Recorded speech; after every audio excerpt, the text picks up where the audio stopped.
If you're interested in wholesaling, you know that finding motivated sellers is the name of the game. In this video, which is episode 3 of a series where I'm documenting myself trying to get my first wholesaling deal, I'm going to show you guys why I've stopped driving for dollars in the new list that I'm targeting, which has had some success so far. Welcome back to the channel, guys. If we haven't met, my name is Lili, and this is where I'm documenting my real estate investing journey and taking you guys along with me. I'm not a real estate expert or guru, but after house hacking my first duplex, I've now moved on to getting into wholesaling, one, to build up my experience, but also to build up my cash to use on my next investment property. In this video, I'm going to talk to you guys about my lack of success driving for dollars, the new list that I'm targeting, which is having a little bit of better results, and stick around to the end because I'm going to give you a bonus tip I've been using that will help motivated sellers be more likely to accept your offer over someone else's. But first, if you want to support the channel, don't forget to turn that like button blue and make sure you subscribe because I'm documenting this journey as in real time as possible to give you guys an authentic inside look into what it's like to try to get your first deal. So subscribe so that you don't miss future episodes.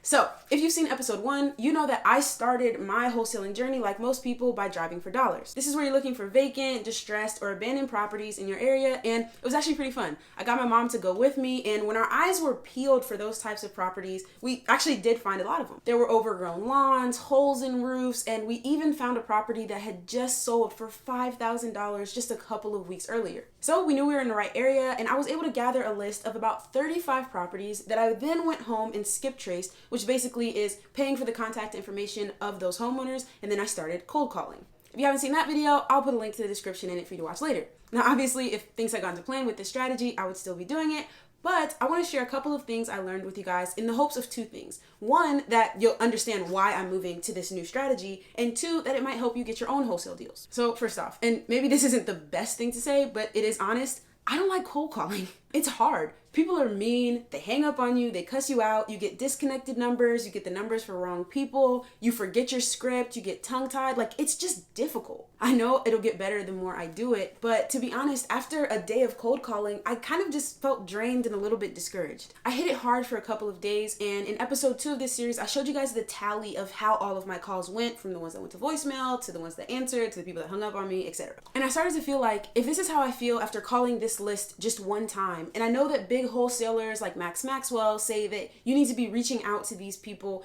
at least 3 times, I was like, this isn't going to be fun. So that's reason number 1. If you like cold calling, so be it. It's just not for me. Reason number 2 is that skip tracing properties cost money.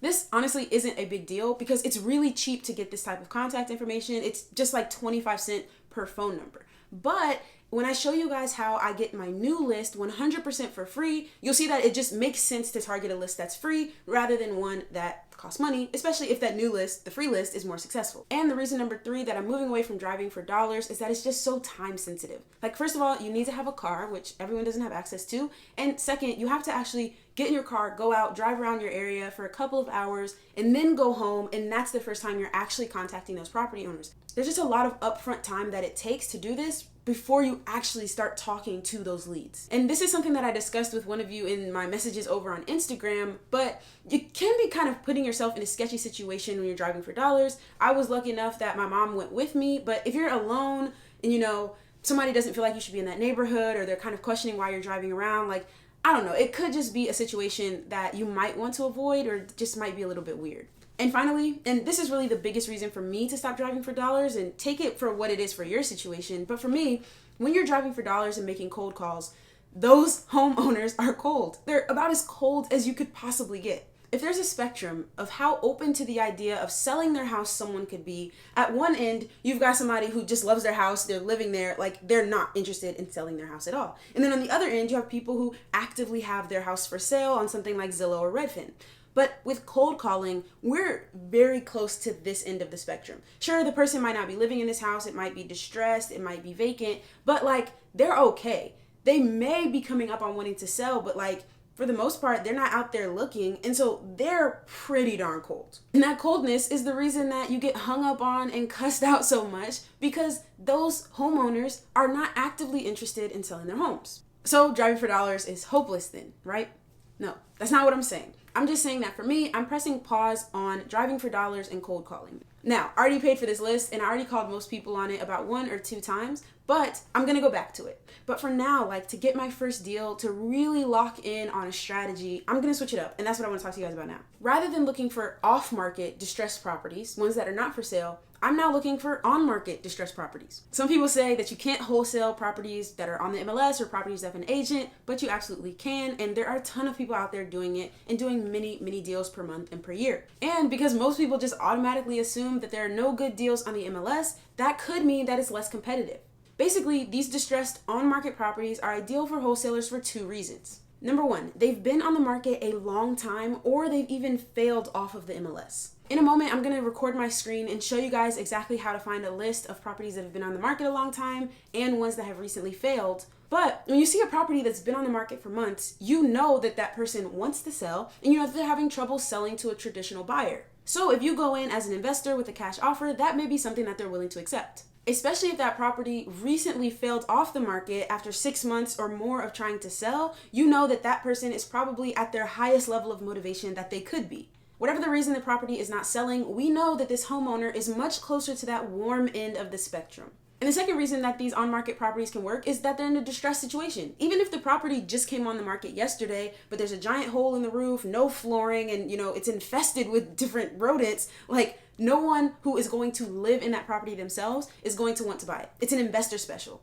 The only person that could buy this property is an investor, and just because it's on market doesn't mean that you can't make it work. If you're worried about the fact that these properties are on market, which means that there's a real estate agent involved, and you're not quite sure how to approach wholesaling a deal like that, comment your favorite emoji down below to let me know that you want me to make a video about that, because I have had some success with agents that I want to share with you guys. But now let me record my screen and show you guys how to find on-market distressed properties. All right, so the first thing I'm going to do is I'm going to come over to redfin.com. I like using Redfin for this type of work. There are other reasons that I use Zillow. I'm going to make a video about basically like Redfin versus Zillow and how you can use them both as investors. But I'm just going to put in Tulsa, because that's where I live. You can do this with wherever you're choosing to invest.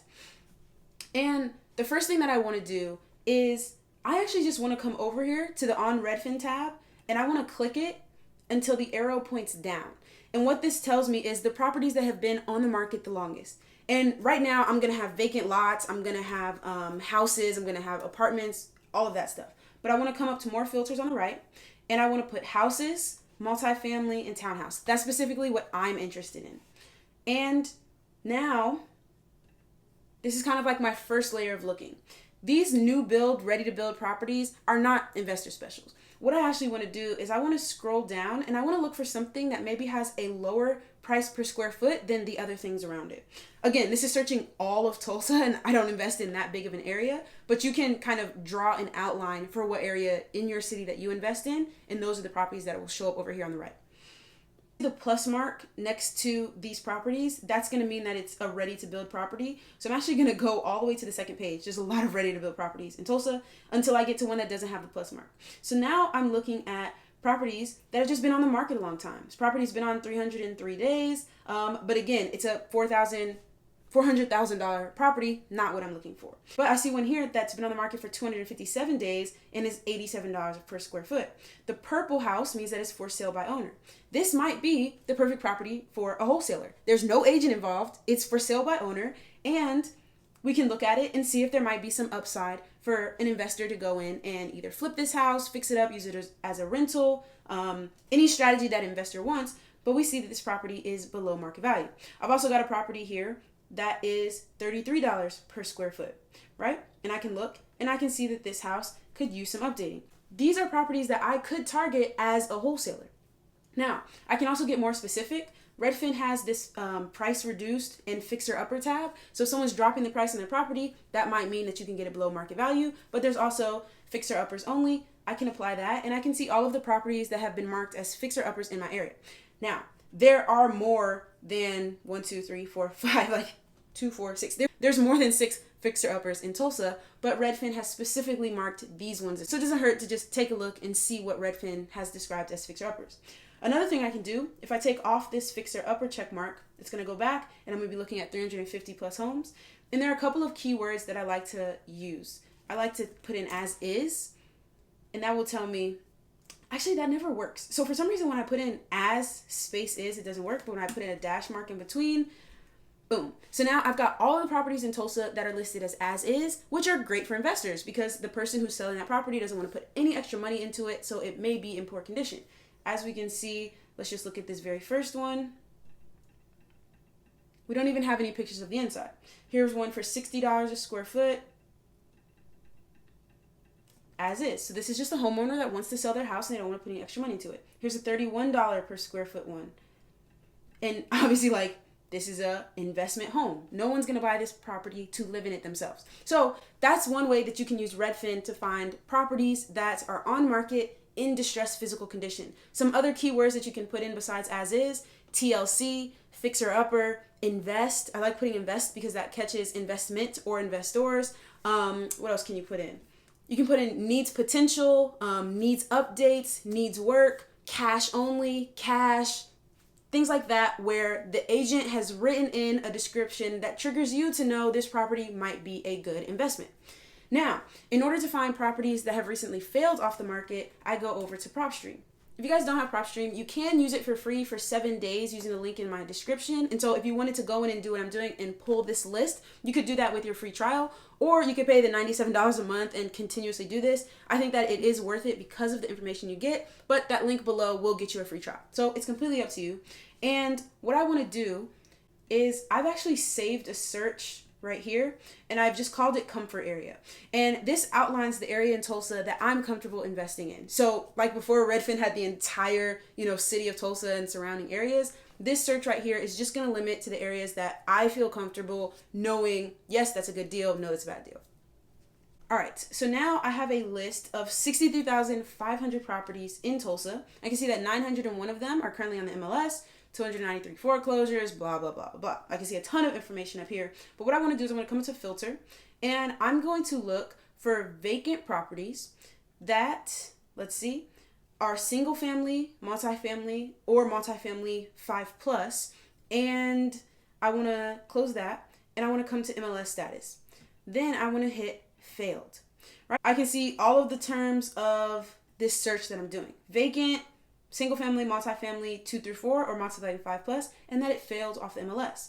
So if I close that, I can see that there's 37 properties in Tulsa that have failed off of the MLS that are vacant, right? Now, one thing that I want to do is I want to know when this property failed off the MLS, and I can see that right here. I can see that this property just failed on August 4th. Now, it was listed for $550,000. Is that an investment property? I don't know. If it was worth $1 million and it failed off the MLS because it was in bad shape and they were trying to sell it for $550, maybe, but that's not the type of property that just immediately gets my attention. What I want to do is I'm looking for a property that, like this one right here, failed off on August 10th. It was listed for $175. I actually know this property right here, which failed on August 7th and is listed for $279. But it's something that I know about this property just from looking is that this house has no interior, right? This property, somebody tried to sell in the MLS. I believe that it was an investor that wasn't able to kind of finish fixing up this property. I think they probably ran out of money at this phase of the project. And so they tried to sell in the MLS. They were asking too much for it. And now, it's just sitting there. Like, obviously, this house needs an investor to come in and finish it up. It's literally just at framing, right? So what I can do when I find a property like this is I can come to MLS details. I can scroll down and I can contact the agent who listed this property, right? It just failed earlier this month. And I know this particular property because I'm working on getting in touch with them, right? So what I'm doing is calling up this agent and saying, hey, I'm a local investor. I see that your property at 123 Main Street just failed off the MLS. I can see that it's at framing. Do you think you could reach out to your client and see if they'd still be interested in selling and maybe accepting a cash offer, right? I could skip trace the actual owner of this property's contact information and pay 25 cents and call them directly. It's no longer on the MLS. And so it is ethical for me to go straight to the owner, not through the real estate agent. But I actually did this and I kind of did a little experiment. So I found a property, similar situation, failed off the MLS, was not in the greatest condition. I skip traced and cold called the owner directly and he cussed me out. If you guys saw episode 2, you saw that clip. If you haven't, I'll link for it down below. But then I did this, and instead of calling him, I called his agent, and said, hey, I saw a property failed off the MLS. Like, do you think you could reach out to the owner, see if they'd still be interested in selling? She called me back about an hour later. She said, I spoke to him. He's interested in selling. He wants $65,000 for the property, right? So when I went directly to him, maybe he thought my call was sketchy, or I said something in a way that he didn't like, even though I said about 2 sentences before he started, going off. But there was something I think a little bit scammy about cold calling versus when I went to his agent and she went to him. It was completely something that he was comfortable with and he was willing to sell. And another reason I like this strategy is that real estate agents are always happy to get your call. We all do it. When we get a call from a random number, we look at our phone and we're like, who's calling me from a 718 area code, right? But real estate agents, when they get a call from a random number, that's possibly a new client and a new opportunity for them to make money. So their mindset is completely different when you're cold calling them versus when you're cold calling a homeowner who doesn't have their house for sale. Again, hang around to the end because I'm going to give you guys my bonus tip for how to get those agents to help you get your offers accepted. We already talked about how you can use Zillow or Redfin to find these deals for free. You can use a 7-day free trial from PropStream, or you can pay $97 a month. But I think this is a much more cost-effective way than mailing out letters, driving for dollars, and skip tracing, text message blasting. Like, it's gonna take some work to dive in and investigate these properties, but hey, that's the name of the game when you're trying to invest. And plus, in comparison to driving for dollars, it's much quicker for me to analyze properties on my computer from home and call the agent immediately and get more information than it is for me to go out, drive around for a couple of hours, and then start calling homeowners where I don't even know if I've got the right number. I get disconnected, people don't answer my calls. It's just much more time effective for me to do it this way, and I don't have to leave my house. And if we think about it from a numbers perspective, I'm using my effort much more efficiently because out of the people that I'm contacting, right? Let's just say I'm contacting 100 people. I know with this strategy that 100 of them are interested in selling their house or were interested in selling their house recently. Versus if I have a list for driving for dollars of 100 people, I don't know if any of those people are actually interested in selling their house. They might be because it's in distressed condition, but they also might not be. So I'm putting my effort much more efficiently by targeting these on-market or recently on-market properties. All right, time for the bonus tip. I've talked about Flipping Mastery TV before. It's a YouTube channel run by Jerry Norton, and I'm learning a ton about his wholesaling and investing strategies. Now, this is a strategy from him. I did not come up with this, but it's called the double dip. And basically it gets an agent to work twice as hard to make sure your offer is accepted than anyone else's. So if we think about traditional real estate agency, you have a buyer and a seller. And normally both of those parties are represented by a real estate agent. You got the buyer's agent, you got the seller's agent, and both of them would make a 3% commission each on the deal. But that 6%, the entirety of it is paid by the seller, not the buyer.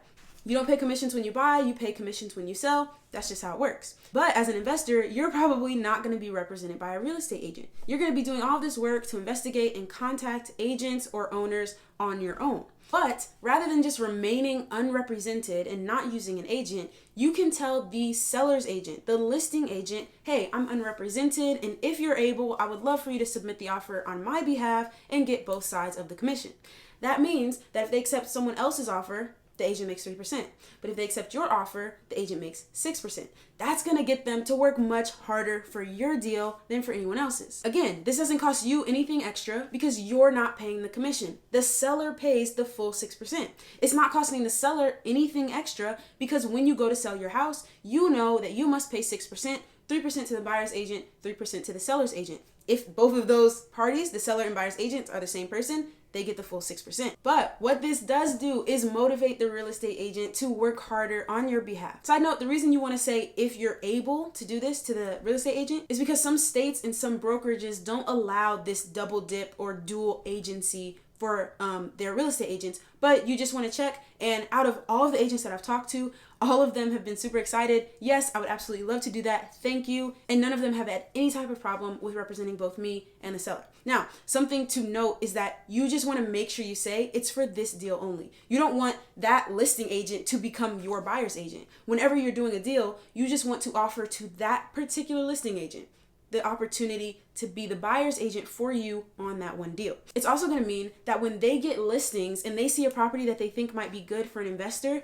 they're going to call you first because they know they'll make 6% with you, whereas they'll make 3% with someone else. If you're a beginner in wholesaling, hopefully you found this video helpful. Again, I'm updating as in real time as possible to give you guys just an authentic inside look into what it's like trying to achieve financial freedom through real estate. I'll link to the rest of this specific playlist right here, and I'll let the YouTube algorithm recommend the perfect video video for you right here. I post videos Tuesdays, Fridays, and Sundays. And until next time, thank you guys so much for watching.